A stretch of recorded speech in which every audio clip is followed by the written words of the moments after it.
हम लोग DC motor पढ़ रहे हैं।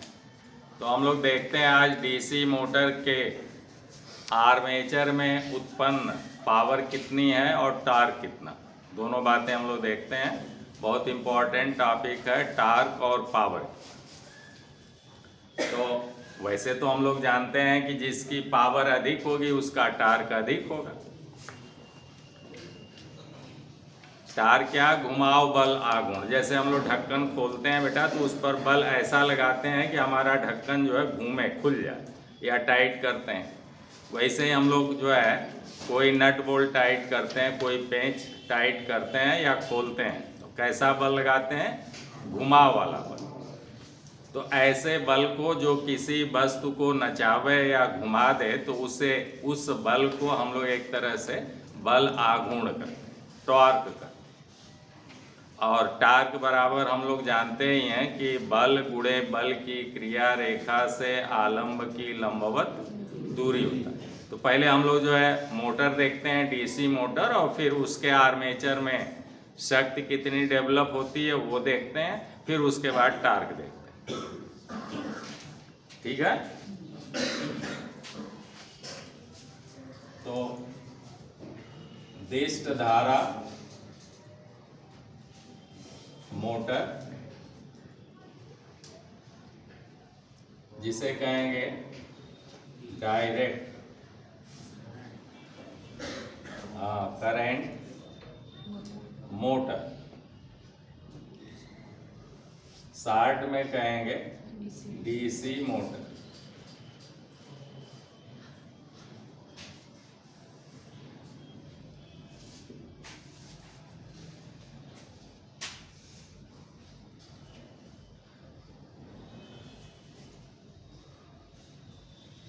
ये हम लोगों की बॉडी हो गई, जिसे योग कहेंगे आप। छोटे मोटरों में जो है कास्ट आयरन की और बड़े में बेलित इस्पात की बनाई जाती है। यहाँ पर हम लोग बेटा चुंबक लगाते हैं। चुंबक हमारा क्या स्थिर है, ये साफ्ट हो गया। इस पर हम लोग आर्मेचर वाइंडिंग लगा। ये हम लोगों का मान लीजिए आर्मेचर ऐसे बना देते हैं। इधर हम लोग कम्यूटेटर लगा देंगे, उस पर कार्बन ब्रूस लगा देते हैं ऐसे। और यहाँ टर्मिनल से इसमें सप्लाई देंगे। यहाँ से हम लोग जो है V वोल्ट की ऐसे, यहाँ से V वोल्ट की और I एम्पियर की डीसी सप्लाई दें। कौन सी सप्लाई दें? हाँ, क्योंकि ये डीसी मोटर की बात हम लोग कर रहे हैं। तो ये हो गया हम लोगों का टर्मिनल बॉक्स। अब यहाँ से अगर सप्लाई आती है और पहले इस फील्ड वाइंडिंग में आती है, फिर यहाँ से आर्मेचर में आती है, फिर यहाँ से ऐसे होते हुए और इस फील्ड वाइंडिंग से ऐसे होते हुए यहाँ टर्मिनल पर पहुँचती है, तो इसे हम लोग कहेंगे series motor, self excited series motor. देखिए सब चीजें श्रेणी में जुड़ी। अब जो भी धारा यहाँ से आएगी बेटा, वहीं ऐसे होते हुए, यहाँ से होते हुए, यहाँ से ऐसे होते हुए, इसमें घूमते हुए फिर यहाँ पहुँचेगी।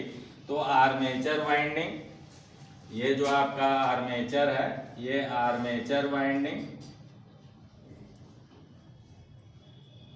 और ये आपकी हो गई फील्ड वाइंडिंग। ये दोनों किस क्रम में जुड़ गए? श्रेणी क्रम में जुड़ गए, इसलिए इसे कहेंगे श्रेणी मोटर या सीरीज मोटर। और जब ये दोनों समांतर क्रम में जोड़ें, जैसे यहाँ से कट मारें, ये सीधे सप्लाई जो है बेटा हम लोग यहाँ ले आके डाल दें, और फिर एक से डीसी में तो प्लस आता है, एक से माइनस। अब दोनों तार को अंदर छील दें और दोनों तारों का कनेक्शन कर दें। तो अब क्या हुआ, आपने प्लस माइनस इकट्ठे दे दिया, तो अब ये हो जाएगा आपका पैरेलल यानी समांतर। तो हमारी इस तरह से अगर कनेक्शन कर दें, अब एक धारा न बहाकर ऐसे हम लोग सप्लाई दे दें, तो ये अपने फील्ड का तो उत्तेजन करेगा ही करेगा, लेकिन हम देखेंगे कि ये जो फील्ड है ये आर्मेचर के अब समांतर क्रम में जुड़ गया, पैरेलल में जुड़ गया। तो जब हमारी ये फील्ड वाइंडिंग आर्मेचर के समांतर में जुड़ जाती है तो उस मोटर को हम लोग कहते हैं शंट। क्या कहते हैं? तो ये जो है हमारी सेल्फ एक्साइटेड है। कौन सी मोटर है? हाँ, सेल्फ एक्साइटेड है। और सेल्फ एक्साइटेड इस तरह से हो गई, पहला आपने लिखा शंट हो गई, शंट मोटर। और जब सीरीज में जुड़ा रहेगा तो हो जाएगा श्रेणी मोटर यानी सीरीज मोटर। चलिए, और तीसरा हो गया कंपाउंड मोटर। कंपाउंड मोटर में भी आपने लिखा कि ये जो है शॉर्ट शंट होगी, शॉर्ट शंट अथवा लॉन्ग शंट, शॉर्ट शंट अथवा long shunt. Long shunt compound motor कहेंगे। और फिर शॉर्ट शंट वाली भी क्यूमुलेटिव और डिफरेंशियल हो जाएगी।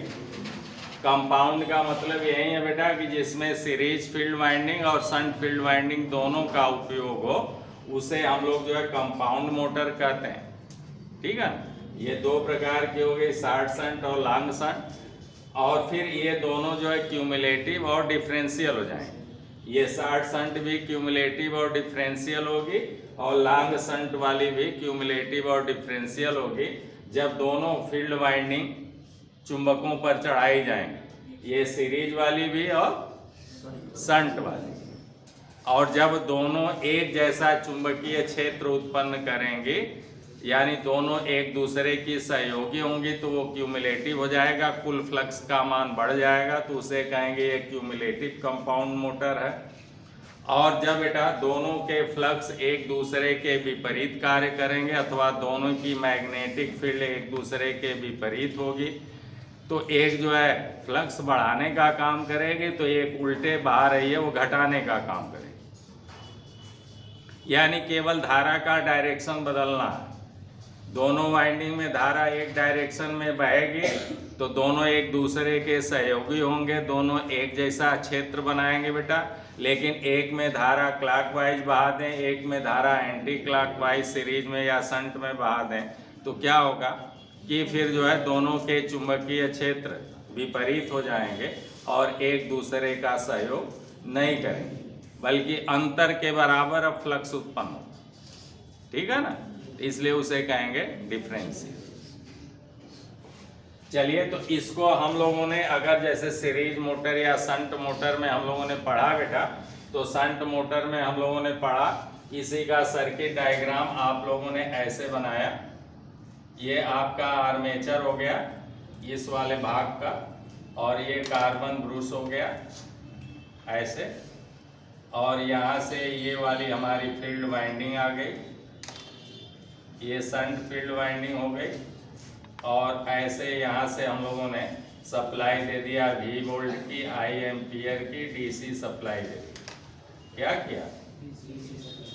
हाँ, DC सप्लाई दे दिया। अब यहाँ से जो है यही हम लोगों का एक तरह से टर्मिनल है, ये तो पूरा आपका जो है बॉडी के अंदर रहेगा।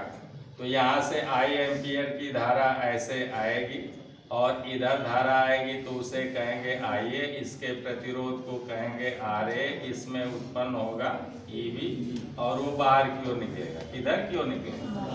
V अंदर की ओर आ रहा है, ये बाहर की ओर निकलेगा EB बराबर वही बेटा 5ZNP/60A। तो ये बाहर की ओर जाएगा, तो यानी ये जिससे उत्पन्न होगा उसी का विरोध करेगा। प्रेरित धारा, प्रेरित वोल्टेज, प्रेरित विद्युत वाहक बल, ये लेंज के नियमानुसार जिससे उत्पन्न होते हैं उसी का विरोध करते हैं। तो इसका डायरेक्शन हमेशा सप्लाई वोल्टेज के विपरीत होगा और ये सप्लाई वोल्टेज के मान को घटा देगा, इसीलिए इसका नाम पड़ गया विरोधी विद्युत वाहक। जनरेटर में भी ये जो है बाहर की ओर ही जाएगा और मोटर में भी ये बाहर की ओर ही जाएगा। दोनों का फार्मूला एक है, EV बराबर 5 अपॉन 60 A वोल्ट। बस मोटर में क्या है कि ये जो है बाहर जाएगा तो सप्लाई वोल्टेज V का विरोध करेगा, और जनरेटर में क्या है, इसे खुद हम लोग जो है टरबाइन से या डीजल इंजन से नचाकर चुंबकीय फ्लक्सों को कटाकर ऑलरेडी पैदा करते हैं, और वही वोल्टेज हमें यहाँ टर्मिनल पर मिलता है, तब हमारी धारा बहती है। तो इसलिए वो उस समय विद्युत वाहक बल कहलाता है। मोटर में उसका विपरीत है। मोटर में क्या है भाई, इस पर जो है ये कैसा हो गया हमारा आर्मेचर, तो आप कहेंगे ये चुंबक एक्साइट हो जाएंगे, तो ये बन जाएगा चुंबकीय क्षेत्र। इस चुंबकीय क्षेत्र में ये चालक हमारा हो गया या आर्मेचर हो गया धारावाही, यहाँ से आप सप्लाई डाल, तो चुंबकीय क्षेत्र में रखे धारावाही चालक पर एक बल F लगने लगता है, जिसका मान है IBL sin थीटा न्यूटन का लगने लगता है। इतने न्यूटन का ये बल लगने लगता है, जिसके कारण इस आर्मेचर पर बल आघूर्ण लगने लगता है, जिसको अभी हम लोग देखने जा रहे हैं, टार्क। और इस बल आघूर्ण के कारण इस बल से बल आघूर्ण लगेगा, और जिधर की ओर बल लगेगा अथवा बल आघूर्ण लगेगा उधर की ओर हमारा आर्मेचर घूमने लगता है। आर्मेचर जब घूमने लगेगा तो हमारा शाफ्ट घूमने लगेगा, और फिर शाफ्ट पर हम लोग जो है पुली पट्टा चढ़ाकर काम लेने लगे। तो जो ये नाचने लगा यही हो गई मैकेनिकल पावर। यहाँ से हम लोगों ने दिया इलेक्ट्रिकल पावर, पावर P बराबर V गुणे I दिया, पावर P बराबर V गुणे I दिया, वैद्युत शक्ति दिया, और ये नाचने लगा तो हमें मिलने लगी मैकेनिकल पावर। कौन सी? हाँ, मैकेनिकल पावर। तो इस तरह से इस मोटर ने क्या किया कि मोटर वह युक्ति है जो वैद्युत ऊर्जा को यांत्रिक ऊर्जा में या मैकेनिकल शक्ति में बदल देती है। उस डिवाइस को, उस युक्ति को हम लोग मोटर कहते हैं। तो फिलहाल अब इसमें ईवी उत्पन्न होगा कब? जब ये नाचने लगेगा और हम लोग जो है पुली पट्टा चढ़ाकर काम लेने लगेंगे, तब क्या होगा? अब जनरेटर वाले भी काम शुरू हो गए। अब ये आर्मेचर, उस समय हम लोग डीजल इंजन से नचा रहे थे, अब इस समय आर्मेचर स्वयं इस बल के कारण और बल आघूर्ण के कारण नाच रहा है। तो ये जब नाचने लगता है तो मेन चुंबक से निकलने वाले चुंबकीय फ्लक्सों को काटने लगता है, और जब काटने लगता है तो जनरेटर की तरह से इसमें भी एक विद्युत वाहक बल E बराबर 5ZNP अपान 60 A वोल्ट बनने लगता है।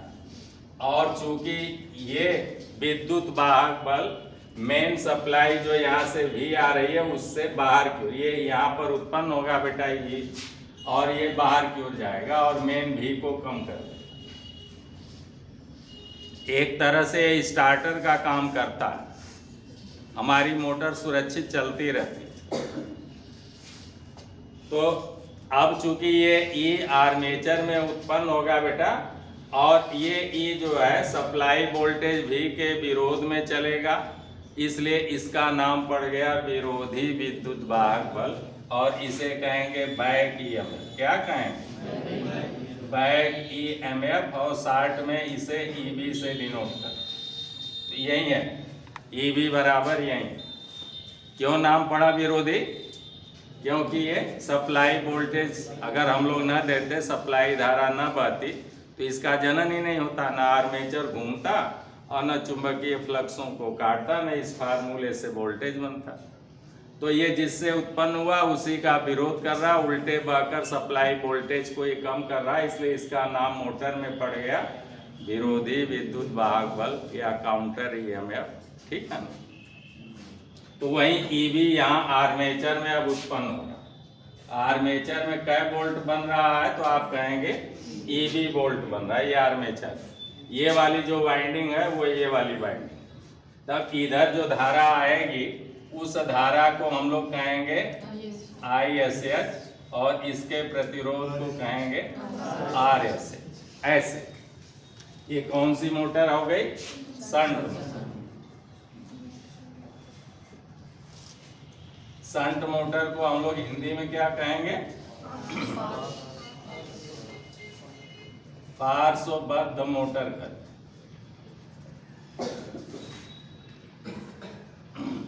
शंट वाउंड मोटर यानी जब फील्ड वाइंडिंग आर्मेचर के समांतर क्रम में, तो यही देखिए ना, धारा का समीकरण आपने लिखा, धारा का समीकरण लिखा, सप्लाई धारा I बराबर हो गया IA प्लस ISA, और वोल्टता का समीकरण लिखा बेटा, यहाँ का वोल्टेज बराबर यहाँ का वोल्टेज बराबर, दिख रहा है समांतर क्रम में हर जगह वोल्टेज बराबर होगा। तो वोल्टता का समीकरण आपने लिखा, क्या लिखा? लिखा कि दिया गया वोल्टेज V बराबर यहाँ का वोल्टेज तो हो गया EB प्लस IARA बराबर हो गया ISH गुणे RSH, यहाँ का वोल्टेज ओम के नियमानुसार V बराबर IR। तो ये है। तो अब देखिए, अब मैं आपसे कहूं कि आर्मेचर में कितना शक्ति उत्पन्न हुई, तो पावर P बराबर VI से EB गुणे I। आर्मेचर में पावर कितनी हो गई? आर्मेचर पावर, आर्मेचर कल का आपको सब बताया गया। आर्मेचर पावर PA, अगर उसको शॉर्ट में PA कहें तो पावर P बराबर क्या होता है? DC में पावर P बराबर VI। यहाँ पर V के जगह पर क्या बन रहा है? EB वोल्ट बन रहा है, तो V के जगह पर EB रख देंगे, और धारा कितना I के जगह पर आ रही है? IA। तो यही हो गया EB गुणे IA, यही हो गई आर्मेचर की पावर। तो इस तरह से PA बराबर हो गया EB गुणे IA वाट। क्या हो गया? चलिए, यही आपको बताना है। तो आर्मेचर में इस तरह से एक शक्ति आ गई। आर्मेचर की शक्ति हम लोग जान गए कि आर्मेचर में उत्पन्न शक्ति, इसे हम लोग जो है यांत्रिक शक्ति भी नाम देते हैं। ये कौन सी शक्ति है? हाँ, मैकेनिकल पावर है। इसी को पाकर अभी आर्मेचर नाचने लगे, पुली पट्टा चढ़ाकर हम लोग काम लेने लगे। ठीक है ना? तो इस तरह से आर्मेचर में उत्पन्न शक्ति हो गई, उत्पन्न शक्ति के लिए फार्मूला आ गया बेटा। चलिए लिख देते हैं EB गुणे IA वाट। क्लियर हो गया? अब दूसरा देखिए, आर्मेचर में उत्पन्न शक्ति, तो ये हम लोग जो है ऐसे आर्मेचर को राउंड टाइप में बनाते हैं बेटा। ये है सिंबल, ये है। तो यहां से आप देखें तो आर्मेचर में उत्पन्न शक्ति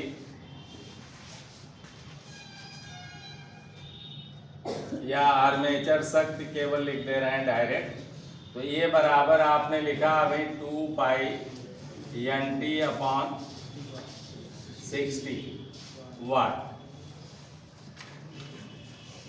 क्लियर है? अब देखिए ये कहां से आया, इसको समझ लीजिए।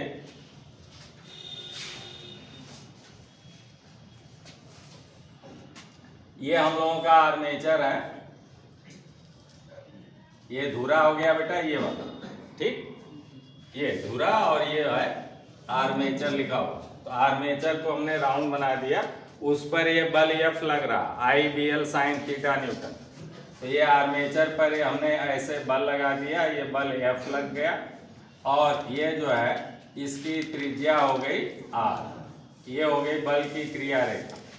तो हम लोग जानते हैं टार्क T बराबर बल आघूर्ण को क्या कहते हैं हम? हाँ, बल आघूर्ण कहेंगे बेटा, अथवा इसी को कहते हैं टार्क। ठीक है ना? तो टार्क को शॉर्ट में अगर T कहें बेटा, तो T बराबर हो गया बल गुणे बल की क्रिया रेखा से आलंब की लंबवत दूरी। तो बल की क्रिया रेखा ये है, और आलंब से जहां से ये नाचेगा बेटा वहां से लंबवत दूरी, हमारे बल की लंबवत दूरी त्रिज्या r। इस तरह से टार्क T बराबर हो गया F गुणे R, और ये F को मापेंगे न्यूटन में। बल का SI मात्रक क्या? न्यूटन है, बहुत पूछता है। तो न्यूटन और R त्रिज्या, इसे मापेंगे मीटर। इस तरह से मात्रक हो गया न्यूटन मीटर टार्क का। ठीक है ना? अब देखिए आगे, अगर हम लोग कहते हैं बेटा अगली पॉइंट कि एक चक्कर में किया गया कार्य, आर्मेचर अगर घूमेगा बेटा तो एक चक्कर में किया गया कार्य, तो एक चक्कर में आर्मेचर द्वारा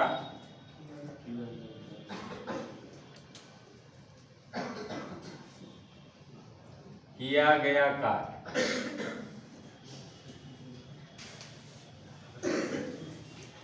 एक चक्कर में किया गया कार्य बेटा, अगर W हम लोग कार्य को किससे डिनोट करते हैं, तो W बराबर होता है बल गुणे विस्थापन या बल गुणे दूरी। तो वैसे हम लोग लिखते हैं बल गुणे विस्थापन,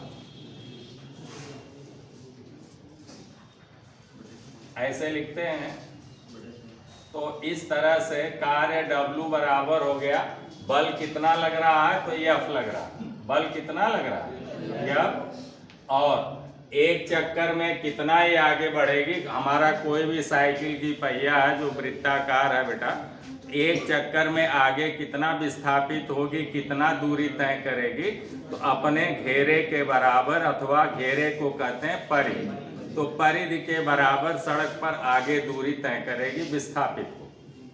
कोई भी चक्का, कोई भी राउंड चीज है, हमारी साइकिल के पहिया ऐसे आप घुमाइए, देखिए तो कितना जाएगी, जितना उसका घेरा परिधि, परिधि के बराबर सड़क पर विस्थापित होगी, उतना दूरी तय करेगी। तो इस तरह से विस्थापन हो गया कि परिधि के बराबर, और परिधि का फार्मूला है 2πr। ये तो एक चक्कर। अब ये जो है n RPM, मोटर की गति यदि n RPM यानी n चक्कर प्रति मिनट, ठीक है ना? तो अब लिखेंगे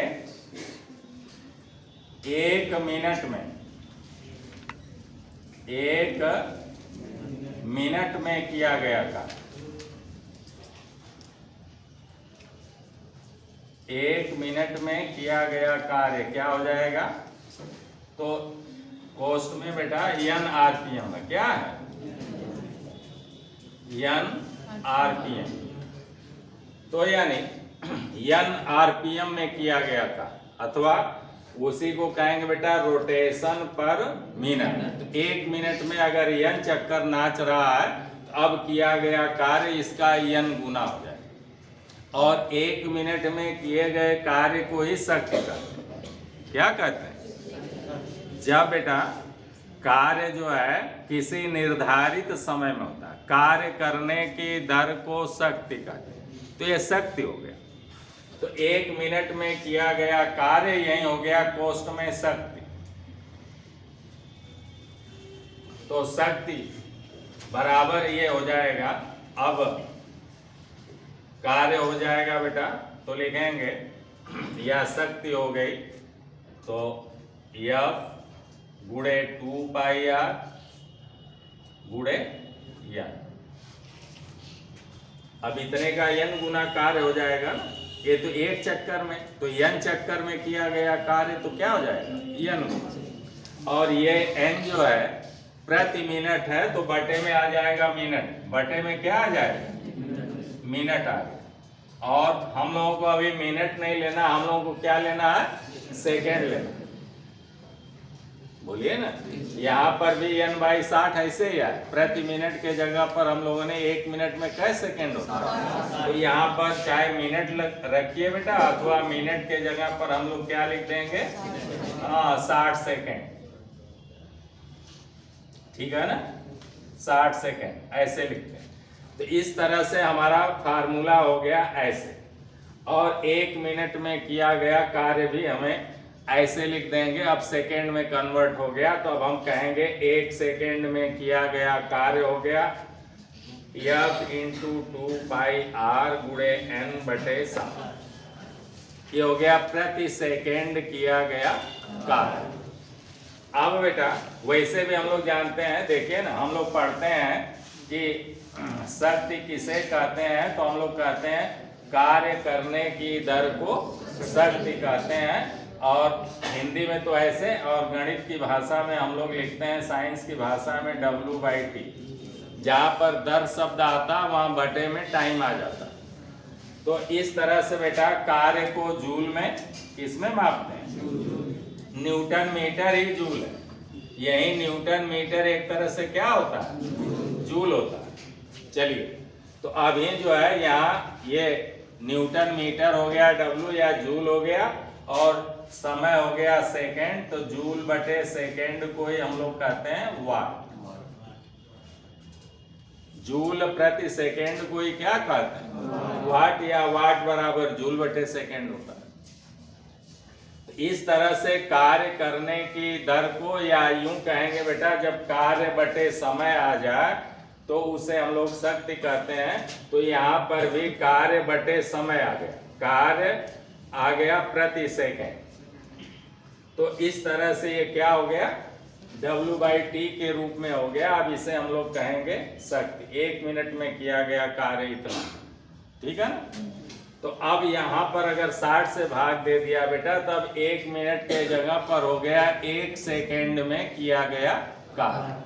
तो अब यहाँ अभी तो प्रति मिनट था, अब अगली लाइन में लिखना था, मैं यही मिटा कर लिख दे रहा हूं। तो इस तरह से हो गया 1 सेकेंड में, 1 सेकेंड में हम लोगों ने कन्वर्ट कर दिया किया गया कार्य। अब यहाँ से सेकेंड हटा दिया, अब 1 सेकेंड में किया गया कार्य इतना हो।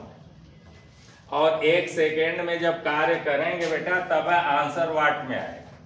तो अभी आंसर किस में आ गया? अब वाट में आ गया। अब ये आंसर आ गया, पावर किस में आ गया? वाट। क्लियर है? चलिए, तो इस तरह से अब हम लोग आर्मेचर की शक्ति, इसी को क्या कहेंगे? आर्मेचर शक्ति। इसी को क्या कहेंगे? आर्मेचर शक्ति। अब देखिए बेटा, अभी आपने लिखा कि F इंटू आर बराबर T है, यानी टार्क के रूप में यदि शक्ति हमें ज्ञात करनी है तो F और R के जगह पर, इस F और इस R के जगह पर हम लोग टार्क भी लिख सकते। तब यही हो जाएगा कि आर्मेचर में, अतः आर्मेचर में उत्पन्न शक्ति हो गई, आर्मेचर में उत्पन्न शक्ति हो गई, उत्पन्न शक्ति, जिसे हम लोग शॉर्ट में कहेंगे PA। क्या कहेंगे? हाँ, आर्मेचर पावर बराबर। अब यहाँ पर बेटा 2π रख दीजिए, n को भी रख दीजिए, तो 2πn आ गया, और Fr के जगह पर क्या रख दे? T रख दे। तो यही बन गया फार्मूला 2πnt अपॉन 60 वाट। यही आंसर आ गया। तो यही हम लोग यहाँ पर लिखते, यही आर्मेचर की शक्ति हम लोग लिखे थे। ये कैसे आई? ऐसे है।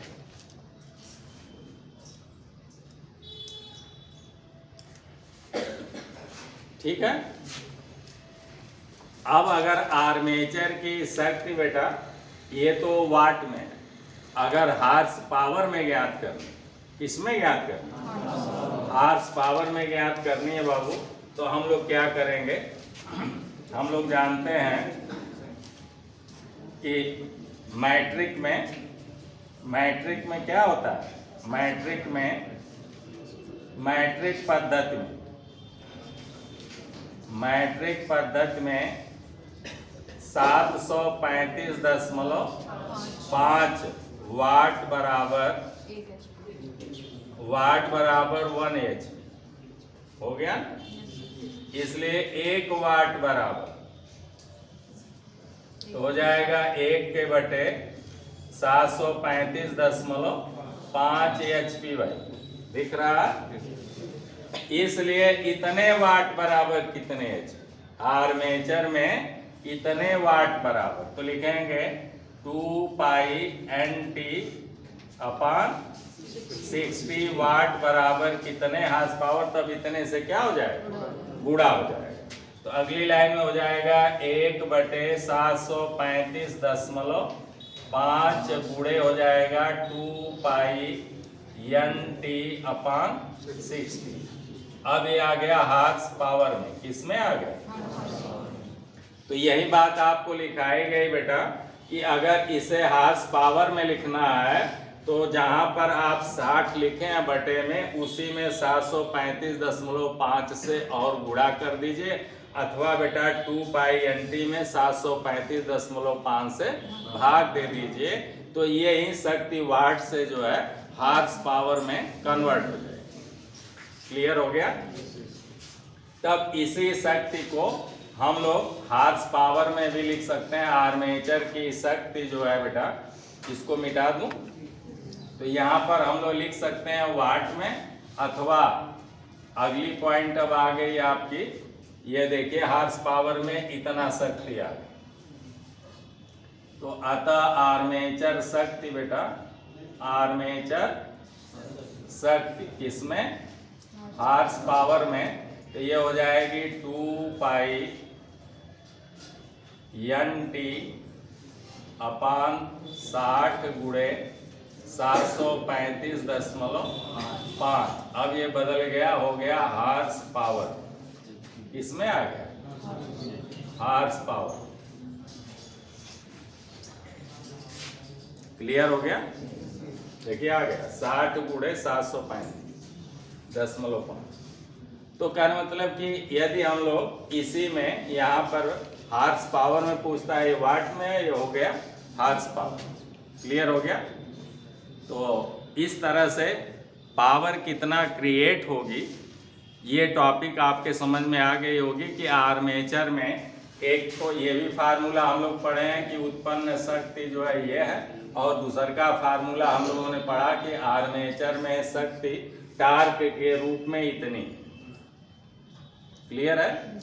तो चलिए ये टॉपिक यहीं समाप्त करते हैं, फिर मिलते हैं अगले वीडियो में। तब तक के लिए आप लोगों को ढेर सारी मंगलमय शुभकामनाएं। धन्यवाद।